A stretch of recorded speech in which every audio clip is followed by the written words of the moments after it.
प्रदेश के सामाजिक व्यवस्था में भी एक भूचाल आया तो केवल वही चौपाई नहीं कि ढोल गवार शूद्र पशुनारी सकल ताड़ना के अधिकारी। लोग कहते हैं कि ये गलत नहीं, ताड़ना का मतलब शिक्षा होता है, लेकिन हम लोग बचपन से तमाम शब्दकोश पढ़ते आए जो ब्राह्मण जाति के लोग मुख्यतः लिखे थे, चाहे पंडित हरदेव बाहरी जी हो।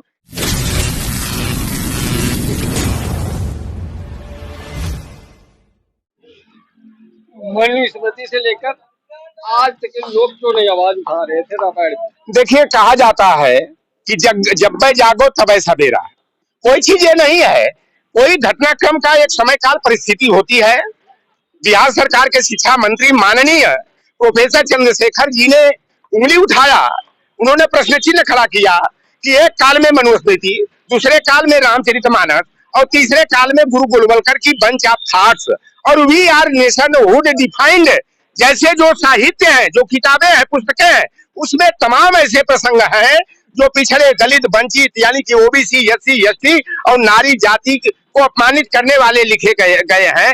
इनको इन साहित्यों से निकाला जाना चाहिए। स्वामी प्रसाद मौर्य जी ने इस बयान का समर्थन किया, चौधरी लौटर राम चंद्रशेखर जी, और बाद में स्वामी प्रसाद मौर्य के भी समर्थन में पूरे मजबूती के साथ खड़ा हुआ। जैसे कोई चीज होती है, जब नदी में जब ढेला मारा जाता है, पत्थर मारा जाता है तो लहर पैदा होती है, और चंद्रशेखर जी ने जो पाटलिपुत्र से जो एक लहर पैदा किया, वह लहर बढ़ते हुए उत्तर प्रदेश में आई, और उत्तर प्रदेश देश का सबसे बड़ा प्रदेश है। जो दिल्ली जाने का रास्ता तय उत्तर प्रदेश ही करता है, तो उत्तर प्रदेश के सामाजिक व्यवस्था में भी एक भूचाल आया तो केवल वही चौपाई नहीं कि ढोल गवार शूद्र पशुनारी सकल ताड़ना के अधिकारी। लोग कहते हैं कि ये गलत नहीं, ताड़ना का मतलब शिक्षा होता है, लेकिन हम लोग बचपन से तमाम शब्दकोश पढ़ते आए जो ब्राह्मण जाति के लोग मुख्यतः लिखे थे, चाहे पंडित हरदेव बाहरी जी हो, चाहे आचार्य रामचंद्र शुक्ल हो, चाहे आचार्य हजारी प्रसाद द्विवेदी जी जैसे लोग हो।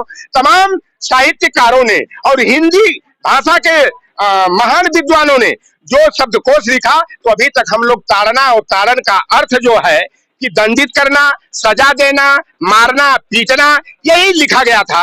लेकिन जब यह भूचाल आया, रामचरितमानस पर उंगली उठी, तब रातों रात जो विश्व का सबसे बड़ा धार्मिक साहित्यों का प्रकाशन करने वाला प्रकाशन समूह गीता प्रेस है, गीता प्रेस को रातों रात नई प्रतियां छाप करके जो रामचरितमानस के सुंदर कांड की यह चौपाई है कि ढोल गवार शूद्र पशुनारी सकल ताड़ना के अधिकारी, ताड़ना का अर्थ शिक्षा लिखना पड़ा था।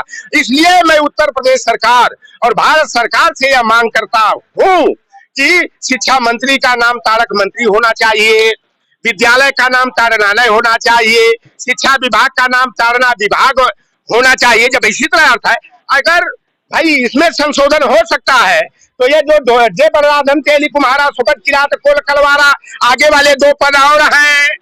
आगे लिखा गया है कि नारी मुई घर संपत्ति नासी, अमूढ़ अमुड़ाय भय सन्यासी, यानी कि जो बड़ व्यवस्था है इसके आधार पर अत्रि स्मृति के आधार पर और महाभारत के आधार पर व्यवस्था क्या है?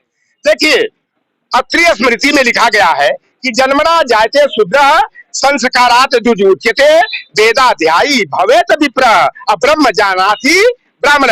जन्म से सभी शूद्र होते हैं और चरित्र के आधार पर, गुण के आधार पर, कर्म के आधार पर उनके वर्णों में परिवर्तन होता है। जैसे शूद्र के बाद वैश्य, वैश्य से ऊपर वाली डिग्री क्षत्रिय, क्षत्रिय के ऊपर वाली डिग्री ब्राह्मण, तो जो ब्रह्म का ज्ञाता है वही ब्राह्मण है। लेकिन आज क्या है कि लोग जन्मना ब्राह्मण क्षत्रिय शूद्र बना डाले हैं, जो कि इन साहित्यों में, इन धर्म ग्रंथों में जो व्यवस्था लिखी गई है वर्ण परिवर्तन की, उसको लांछित करने का, अपमानित करने का षड्यंत्र कर रहे हैं। और कोई दुबे, चौबे, पांडे, मिश्रा, शुक्ला, उपाध्याय, तिवारी, चटर्जी, बनर्जी, मुखर्जी, द्विवेदी, मुखोपाध्याय, कुलकर्णी, अय्यर, नंबूदरी पाद के घर में अगर कोई पैदा हो करके दुष्कर्मी है, व्यभिचारी है, कुकर्मी है, लुटेरा है, डकैत है, समाजद्रोही है, हत्यारा, बलात्कारी है, वह ब्राह्मण कहलाने का हकदार नहीं है।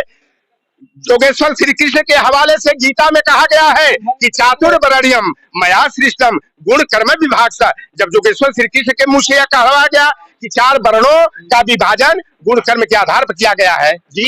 मनुस्मृति में तो कहा गया ब्राह्मण चाहे जितना बड़ा वो हो, दुष्कर्मी हो, मगर वो सर्वश्रेष्ठ है। अब देखिए, आपने तो बड़ी अच्छी बात से छेड़ दिया। उसमें कहा गया है कि शूद्र हो चाहे क्षत्रिय हो चाहे वैश्य हो, अगर मान लिया कि शूद्र के लिए लिखा है कि अगर किसी लड़की के साथ बलात्कार करता है तो उसे मौत के घाट उतार दिया जाना चाहिए। अगर ब्राह्मण किसी के साथ बलात्कार करता है तो ब्राह्मण की केवल चुन्नी थोड़ी सी काट करके छोड़ देना चाहिए।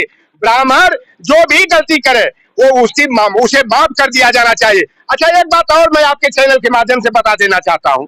उसमें हमारी जाति निषाद जाति के बारे में लिखा है कि जब ब्राह्मण शुद्ध महिला से संजोग करता है तो निषाद पैदा होता है, और जब निषाद अंबस्थ महिला से संसर्ग करता है तो वैदेही पैदा होता है। जब निषाद वैदेही से संजोग करता है तो चमार पैदा होता है। तो भाई रामदास आठवले जाति के महार, पूर्व राष्ट्रपति रामनाथ कोविंद जाति के कोरी, उदित राज जाति के खटिक, रामविलास पासवान जाति के दुसाद, महेंद्र सिंह यादव IAS जाति के अहिर, और इन लोगों की पत्नियां ब्राह्मणी हैं। मेरा एक भतीजा है अजय कुमार साहनी, उसकी पत्नी इलाहाबाद की ब्राह्मणी है। शाहरुख खान की, आमिर खान की, सुहेल खान की, अजहरुद्दीन की, मोहसिन खान की पत्नियां अगर ब्राह्मणी हैं तो जब ब्राह्मण और शूद्रा के संयोग से निषाद होता है तो मुसलमान और ब्राह्मणी के संयोग से किस जाति की उत्पत्ति होती है? यादव और ब्राह्मणी के संयोग से कौन जाति होती है? दुसाद, चमार, पासी, धरकार, बसकोर अगर ब्राह्मणी के साथ विवाह करता है, बच्चा पैदा करता है तो उसकी जाति का नाम क्या होता है? यह मनुस्मृति। इस बात को मान ले कि अगर कोई वेद मंत्र सुन ले तो उसके कान में शीशा और रांगा पिघला के डाल दो। अगर वेद मंत्र का उच्चारण कर तो जिभिया को काट डालो। अगर ब्राह्मण को जिस अंग से कष्ट पहुंचाए तो उसका अंग भंग कर दो। अगर वह ब्राह्मण के बराबरी में बैठ गया, उम्र के आधार पर व्यवस्था चलेगी। अगर ब्राह्मण का लड़का, वो लिखा कि छत्री 100 बरस का छत्री 10 बरस के ब्राह्मण बालक को अपना पिता तुल्य समझे, यह व्यवस्था नहीं चलेगी। अगर गुण है, कर्म है, चरित्र है, चिंतन है, उत्तम विचार है, वही श्रेष्ठता का हकदार है। अब जन्म के आधार पर वर्ण निर्धारण, जाति निर्धारण नहीं होगा, बल्कि कर्मणा होगा।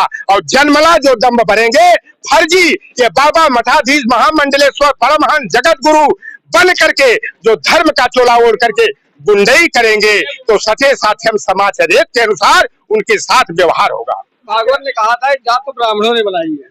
देखिए, जो समुद्र में तूफान उठ गया था तो मोहन भागवत ने बड़ी चालाकी से, बड़ी धूर्तता से उन्होंने सोच लिया कि 3% ब्राह्मण देश का क्या बिगाड़ पाएंगे, राजनीति में क्या परिवर्तन ला पाएंगे। इसलिए 97% मतदाताओं को भ्रमित करने के लिए, 85% OBC SC को भ्रमित करने के लिए उन्होंने जो है कि जो अभियान आंदोलन मंडलवाद की, अम्बेडकरवाद की, सामाजिक न्याय की, OBC जातिवाद जनगणना की मांग उठ रही थी, उस मांग को दबाने के लिए मोहन भागवत ने यह बहुत बड़ा षड्यंत्र किया है। पिछड़ों दलित को भ्रमित करने का षड्यंत्र किए हैं। ब्राह्मण जाति बड़ी चतुर और कनिंग जाति होती है।